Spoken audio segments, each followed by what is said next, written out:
피로 물든 유로 2024.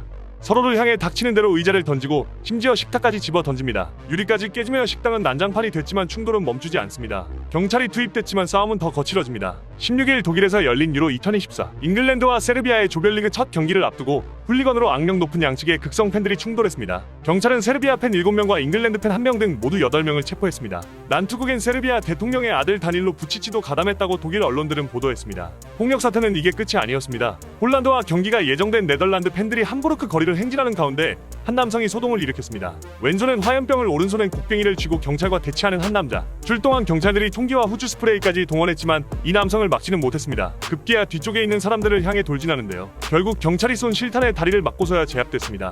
이처럼 축제가 되어야 할 유로 2024가 경기 전부터 피로 얼룩진 폭력 사태가 끊이지 않고 있는데요. 안전을 위해 독일 정부가 개최 전부터 만반의 준비를 했지만 이를 막지 못하였습니다. 다음 달 7월 14일까지 독일 10개 도시에서 열리는 유로 2024. 이슬람 무장 세력인 IS도 테러를 예고한 만큼 주최국 독일은 치안 유지에 비상이 걸렸습니다. 대회를 즐기러 간 축구 팬들은 폭력 사태에 이어 테러의 위협에도 노출되어 불안에 떨고 있습니다. 부디 큰 사고 없이 대회가 잘 마무리되었으면 좋겠네요.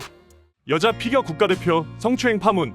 빙상계에서 충격적인 소식이 전해졌습니다. 바로 성추행 파문인데요. A와 B는 지난달 15에서 28일 이탈리아 바레세에서 열린 피겨 국가대표 전지훈련 기간 숙소에서 술을 마신 사실이 드러나 연맹스포츠공정위원회에 회부됐습니다. 연맹은 두 선수를 조사하던 중 음주 외에도 성적 가해 행위가 벌어진 사실까지 확인한 것인데요. A는 미성년자인 남자 후배를 자신의 숙소로 불러 성적 불쾌감을 느끼게 하는 행동을 한 것으로 알려졌습니다. B는 A의 동의를 구하지 않고 성적 불쾌감을 유발하는 사진을 찍어 C에게 SNS 메신저로 보낸 것으로 알려졌습니다. 연맹은 A와 B를 중징계했고 C의 경우엔 이성 숙소에 방문한 것이 강화 훈련 규정 위반이라고 판단해 견책 조치했습니다. 연맹은 두 선수의 행위가 심각하다고 판단해 스포츠 윤리센터에 신고하기로 했습니다. 하지만 언론 보도 이후 A 선수는 이해인 선수로 밝혀졌는데요. 해당 보도에 대해 술을 마신 것은 깊이 반성하고 있다. 다만 서로 연인 사이였으며 미성년자를 성추행했고 성적 가해를 했다는 것은 사실이 아니다라며 반박했습니다. 하지만 피해자 측은 키스마크를 남긴 것에 당황해서 그 자리를 피했으며 아울러 이혜인이 25일 사후 증거 수집의 목적으로 비밀 연애를 제의해 이를 알게 된 피해자는 정신적으로 충격을 받았다며 강하게 반박했는데요. 양측의 주장이 첨예하게 갈려 진실 공방이 꽤 길어질 전망이지만 전지 훈련 기간 음주 사실에 대해선 사실로 밝혀졌고 그로 인한 비판과 징계는 피하기 어려워 보입니다. 손흥민이 당한 인종차별.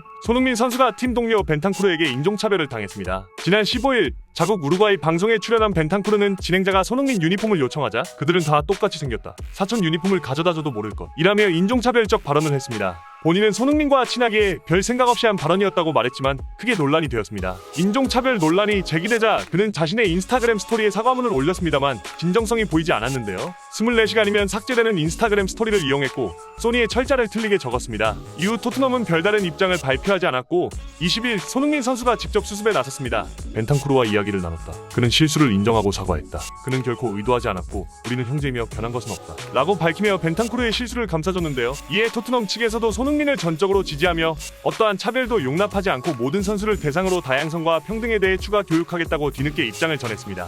이대로 조용히 사건이 마무리되는가 했지만 벤탄쿠르의 2차 사과문이 상황을 악화시켰는데요. 사과문에서 자신의 잘못을 인정하기보다는 농담이었다는 입장을 취했기 때문입니다.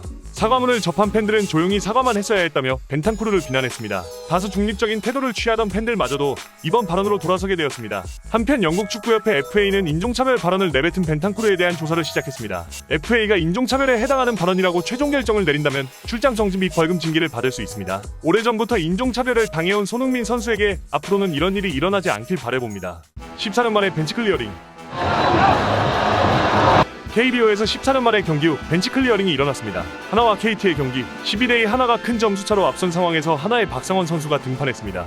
박상원 선수는 타자들을 연속 삼진으로 잡으며 포효하는 세레머니를 했는데요. 야구에선 불문율이자 금기가 있습니다. 큰 점수차에 도루를 한다거나 번트를 대는 작전은 비매너로 간주합니다.